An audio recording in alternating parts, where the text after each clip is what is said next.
শুক্রবার ফের গাঁজা চাষের বিরুদ্ধে মাথাভাঙ্গা থানার পুলিশ ও নয়ারহাট ফাঁড়ির পুলিশ অভিযান চালায়।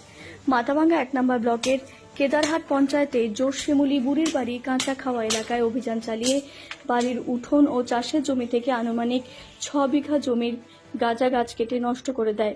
অভিযোগ, এলাকার প্রভাবশালীদের মদতেই অতিরিক্ত লাভের আশায় সুযোগ হাতছাড়া করতে চান না কৃষকরা।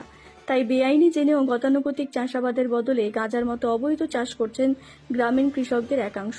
শুধু চর এলাকাতেই নয়, বহু জায়গায় কৃষি জমি বা বাড়ির চারপাশে অল্প জায়গায় গাঁজা চাষ হচ্ছে। নজর এড়াতে জমি জাল দিয়ে ঢেকে বা অন্য চাষের মাঝখানে গাঁজা চাষ করার ছবিও দেখা গিয়েছে।